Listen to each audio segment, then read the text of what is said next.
Latest update GST के regarding एक बहुत ही बढ़िया जीएसटी के पोर्टल पे एक ऐसा फीचर इनेबल किया गया है कि जिससे आप ये जान सकते हो कि आपके जो इनपुट टू बी में शो कर रहा है कि उसके रिगार्डिंग सप्लायर ने पेमेंट कर रखा है कि नहीं। तो ये बहुत ही बढ़िया लाइबिलिटी पेड परसेंटेज करके एक फीचर इनेबल किया गया है जीएसटी के पोर्टल पे। ये बहुत ही बढ़िया फीचर जिससे कि आप जान सकोगे कि कैसे पेमेंट सप्लायर से मैंने परचेज कर रखा है तो उसने क्या इस टैक्स का पेमेंट कर रखा है गवर्नमेंट को कि नहीं। तो सारी चीजें थोड़ा बहुत आप भी समझने की कोशिश करिएगा। बाकी एज ए प्रोफेशनल आप लोग को समझ में अच्छे से आएगा। लेकिन अगर आप एक जीएसटी टैक्स पेयर हो तो उनको भी समझ में आएगा, लेकिन हो सकता है थोड़ा सा टेक्निकल है। तो कोई बात नहीं, देखिएगा वीडियो को एंड तक देखिएगा तभी आपको समझ में आएगा कि ये पोर्टल कैसे इनेबल हुआ है, कहाँ पे इनेबल हुआ है और इन फीचर्स का कैसे यूज कैसे करना है। तो चलिए वीडियो को स्टार्ट करते हैं। सबसे पहले आपको जाना है जीएसटी के पोर्टल पे। जीएसटी के पोर्टल पे जाके आपको अपनी लॉगिन आईडी और पासवर्ड डाल के इसमें लॉगिन कर लेना है। सर बिना लॉगिन किए नहीं हो सकता? The answer is no. ये फीचर बिना लॉगिन किए नहीं हो सकता। मैंने इसके बारे में सर्च किया है, देखा है। तो आप भी ट्राई करना चाहते हो तो करना, लेकिन बिना लॉगिन किए ये फीचर आपको शो नहीं करेगा। तो चलिए देखते हैं। सबसे पहले आपको लॉगिन कर लेना है। लॉगिन करने के बाद आपको चले जाना है सर्च टैक्स पेयर। जिस भी सप्लायर का आपको सर्च करना है कि कौन सा मेरे सप्लायर ने क्या कितनी लाइबिलिटी पे कर रखा है उसके बारे में, उसका आप जीएसटी आईडी या सॉरी जीएसटी नंबर आप यहाँ पे डाल दोगे। उसके बाद क्या करोगे, सर्च करके नीचे आपको आ जाना है स्क्रॉल करते हुए। नीचे आप आ जाओगे स्क्रॉल करते हुए तो यहाँ पे आपको आएगा, यहाँ पे 4 कॉलम, आपको 4 हेडिंग्स दिख रहे हैं। So filing table, e way bill history and liability paid percentage. ये एक नया फीचर इनेबल किया गया, लाइबिलिटी पेड परसेंटेज। तो हम इसको देखते हैं, क्लिक कर देते हैं। ओपन कर लिया हमने लाइबिलिटी पेड परसेंटेज। तो यहाँ पे सर 2 सालों का दिखा रहा है, 21-22 एंड 22-23। 21-22 एंड 22-23 का लाइबिलिटी पेड कितना 100, 193, 100 परसेंटेज इन्होंने पे कर रखा है, जो भी ये सप्लायर है जिनसे ये सर्विस लेते हैं, चाहे गुड्स परचेज करते हैं।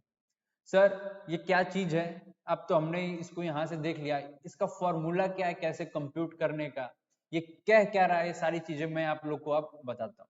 यहाँ पे आप देखोगे, यहाँ पे एक हेडिंग है सो कैलकुलेशन फॉर्मूला। इसको आप जब क्लिक करोगे तो यहाँ पे आ जाएगा आपका कि कैसे कंप्यूट कैसे हो रहा है। तो चलिए इस चीज को थोड़ा सा मैं और डिटेल में एक्सप्लेन करता हूँ। Liability paid percentage calculation methodology क्या है? Liability paid percentage equal to liability paid divided by liability auto drafted. Sir liability paid क्या है? लाइबिलिटी पेड जो आप सर जीएसटीआर 3B में पे कर रहे हो। क्या कर रहे हो सर? जीएसटीआर 3B में आप पे कर रहे हो। ऑटो ड्राफ्टेड क्या है? ये ऑटो ड्राफ्टेड वाली चीज क्या है सर? 3B के जैसा कि आप जानते हो जो 3B में होता है वो ऑटो ड्राफ्ट होती है लाइबिलिटी जीएसटीआर 1 और 2B से। तो इसमें क्या होता है कि आप चाहोगे तो चेंज भी कर सकते हो। तो लेट सपोज ऑटो ड्राफ्ट हो रहा है 100 रुपए, आपने पे भी किया 100 रुपए, तो परसेंटेज आ जाएगा 100%। तो ऐसे ही होता है कि लेट सपोज आपका ऑटो ड्राफ्ट हो रहा है 100 रुपए का, लेकिन आपने पे किया 90, तो 90%। तो यही कर रहा है। क्या कह रहा है फिर से देखिए एक बार और, कि जो सर आपने लाइबिलिटी पे किया है, लाइबिलिटी पेड कहां पे? 3B में। Liability paid divided bye auto drafted into 100। ये एक फॉर्मूला कंप्यूट होगा जाता है जो कि परसेंटेज में कंप्यूट होके आएगा कि ऑटो ड्राफ्ट जो हुआ है 1 से, जैसा कि आप जानते हो कि 2B में इट माइट बी पॉसिबल को शो कर रहा हो कि सर ये इनवॉइस है, तो आप चेक करो कि सर इन्होंने 1 में दिखाया है तो क्या उसके रिगार्डिंग पेमेंट, लेट सपोज 1 में इनका दिखा रहा है, 1 इन्होंने अपना फाइल कर दिया जिसमें कि मेरा एक इनवॉइस नंबर 2 है। अब इनवॉइस नंबर 2 सर मेरा 1 में तो है, अब ये कंप्यूट मेरे आ जाएगा, वहां पे इनपुट टेक्स्ट में आ जाएगा, शो करने लगेगा। लेकिन अब मुझे जानना है क्या इसके पेमेंट हो रखा है। तो आप सर यहां से देख सकते हो कि कितना परसेंटेज वो पे कर रहे हैं। क्या 1 में जितनी लाइबिलिटी आ रही है, जितनी लाइबिलिटी दिखा रहे हैं, क्या 3B में भी उतना ही पे करेंगे, क्या उसको कम किया जा रहा है? तो ये आप यहां से चेक कर सकते हैं। अब देखिए लाइबिलिटी पेड क्या है, this is the sum of total liability. अब लाइबिलिटी पेड के बारे में बताया, क्या बताया इन्होंने कि this is sum of total liability other than reverse charge and reverse charge.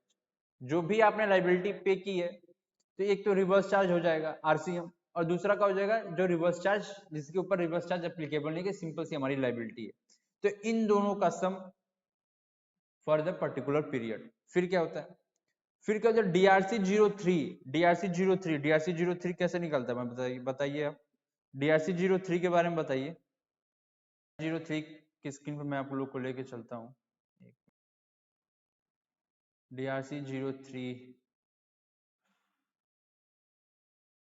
अब जाएंगे कहाँ सर, सर्विस में। यहाँ पे आप देखोगे कि यूजर सर्विस माई एप्लीकेशन पे आप जाओगे, वहां पे जाओगे एप्लीकेशन टाइप, एप्लीकेशन टाइप में हम चल जाते हैं, यहाँ पे आएगा DRC03। तो यहाँ पे सर ऑप्शन आएंगे cause of payment. Cause of payment में लाइबिलिटी मिसमैच, 1 और 3B की लाइबिलिटी अगर मिसमैच हो रही है तो इस चीज को भी ऐड किया जाएगा। देखिए वही चीज यहाँ भी लिखा हुआ है, क्या लिखा हुआ है कि लाइबिलिटी, क्या चीज लिखा हुआ है सर कि DRC03 bye selecting this also includes the amount paid by the tax payer for any period inform DRC03। लेकिन उसका सर रीजन क्या है, DRC03 में तो पेमेंट हो गया, लेकिन सर रीजन क्या है, दैट इज लाइबिलिटी मिसमैच 1 और 3B का, जो मैंने अभी आप लोग को दिखाया हूं। ठीक है सर, DRC03 का मैंने लाइबिलिटी ऑटो ड्राफ्टेड। अब लाइबिलिटी ऑटो ड्राफ्टेड कहां से होती है, 3B में आपको पता है सर लाइबिलिटी ऑटो ड्राफ्ट होके आती है 1 IIFF एंड GSTR 2B से। तो इनसे क्या होता है सर, 1 में आपने शो कर रखा है तो वही लाइबिलिटी ऑटो ड्राफ्ट होकर आ जाती है 3B में, प्लस 2B से आपकी RCM की लाइबिलिटी शो करने लगता है। तो ये सिंपल से इसका फॉर्मूला है, ये ऐसे ऐसे कंप्यूट होता है, मैंने आप लोग को बता दिया। बाकी चीजें खुद से पढ़ लीजिएगा, नहीं समझ में आएगा तो आप मुझसे पूछ सकते हैं। मेरा नंबर भी आप लोग को, मेरा नंबर नोट 7683067383। अगर आपको कोई डाउट है जीएसटी के रिगार्डिंग, इनकम टैक्स के रिगार्डिंग, तो आप बेझिझक मुझसे पूछ सकते हैं। And thank you so much for watching this video. ऐसे जीएसटी, इनकम टैक्स, फाइनेंस के अपडेट्स के जानने के लिए चैनल को जरूर सब्सक्राइब करिएगा।